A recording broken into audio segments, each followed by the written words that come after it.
we thought we better give you an update on what is happening, what's going on in the next couple of weeks regarding travels, van build, Jeep coming in.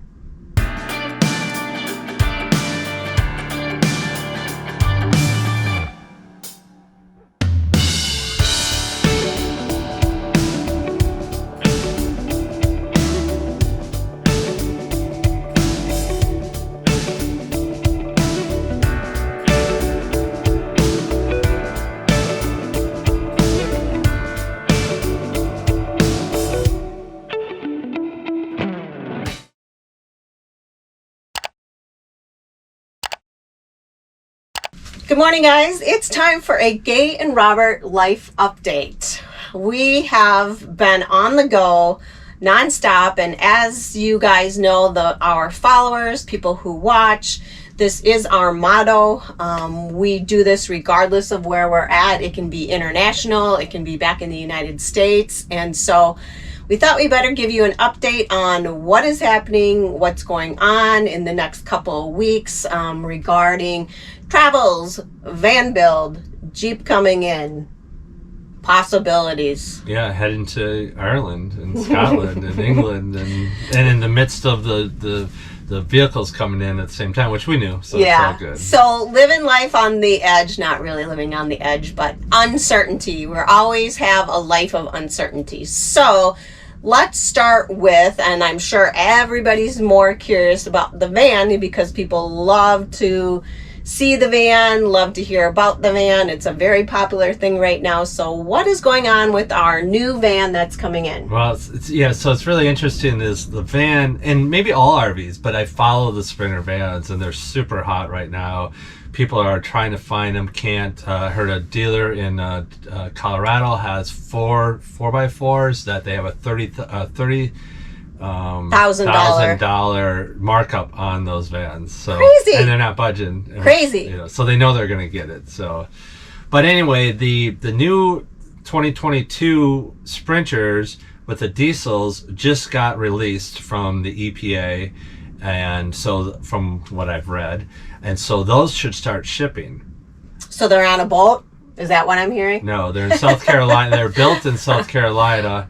And so ours was done probably a month ago. Okay. So it's sitting in a parking lot, and so that should ship on a truck, sooner than later, I guess. We don't know timing.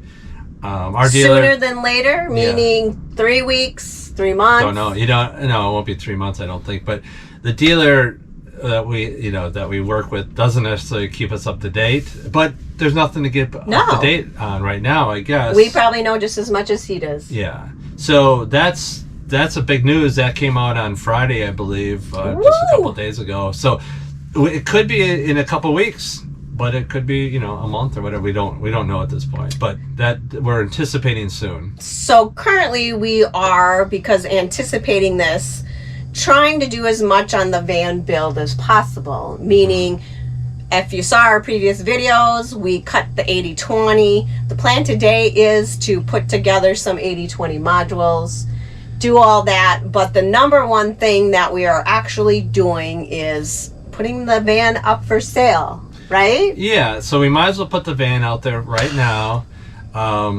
The worst case / best case, it's either way you look at it, is that it sells like that, and we don't have a house. And worst case. But the good thing is then we could just rent a car. And now if the Jeep was in, and I'll go through the Jeep in a second, but if the Jeep was in, we would just take off in the Jeep, but we won't. So worst case, best case, we go ahead and rent a car, or maybe not even rent a car. That's just if we stay in this area, but I don't know why we'd stay here. We just fly to Costa Rica or something. I mean, seriously, and spend a month there or whatever. So that if it sells quickly, that may be something on the table. Is just, I don't know why we would stay here. Or maybe if you guys have a place for us to stay, maybe we'll be sleeping on somebody's couch in somebody's camper. Maybe not. Maybe Costa Rica's the better option, I think. Yeah. But so yeah, that's very much in limbo. We are going back and forth. Do we put it up? Don't we put it up? Because of the questionable. But then we could potentially end up with 3 vehicles. So yes, we definitely have some first world problems. Well, and one of the concerns, potentially it's not going to be likely, is our dealer is great. We love him, and it's super easy to work with him and stuff. But Do we love him? There was some confusion in if we should, or if he has it to us or doesn't, or if it's ordered or not ordered. Yes. But I do have a VIN. So, but anyway, the risk would be that he comes back and says, "Oh no, I accidentally allocated that to somebody else, and we don't have a van." But that's our risk. We would then get the Jeep in. So that leads us to the Jeep, I guess, right? Yeah. So the Jeep is another. I mean, these are all great. These yes. I love this. We are not complaining in any way whatsoever. And I love the figuring out what to do from here. So even if the van sells and we're home, no, we love that. You know, like I said, we'll fly to Costa Rica, or it won't be Costa Rica, but whatever. We'll take off. Why not? Maybe it will be, but we'll take off. But with the Jeep, they texted me. The salesperson texted me and said, "Congratulations, it's in D1 status. It's about ready to be built." And so I thought, I'm going to look through it, and they had all the options we wanted. But then I'm just, because that's who I am, I like to double check everything. I mean, within reason. I noticed the code on it, so I typed in the code, because it doesn't say 2-door or 4-door on there. It just says Jeep Wrangler Rubicon. And so I Googled that number, and sure enough, it was a 4-door. And so they ordered a 4-door for us. I don't know why, because they sent us pictures of the 2-door. All our paperwork has the 2-door. So anyway, texted him back. He said, "Oh, bummer, I'll change it." So they changed it, but most likely we're 3 weeks back on it, I would guess. Okay. Because then I got a phone call from the dealership saying, "Hey, did you order 2 of them? I'm going to help you through this process." Oh. So they're like, "Well, I have 2 things here. Did you order 2?" I'm like, "No, we only ordered 1." Uh-oh. So he said, "It's being built as I speak right now." The 4-door or the 2-door? I said the 2-door, and he said yes. Well, we'll see. Well, no. So then I chatted with Jeep. You can go to Jeep.com and chat, which is great. And they're like, "No, it's being they're waiting on a few parts or whatever." So anyway, it's kind of messed up, but it doesn't really matter. So woe is us. We don't know what's happening with the Jeep either. So the plan now is, like I said, we're going to try and build as much of the van out as we can. I mean, which just means the cabinetry that we cut. We're working on that today.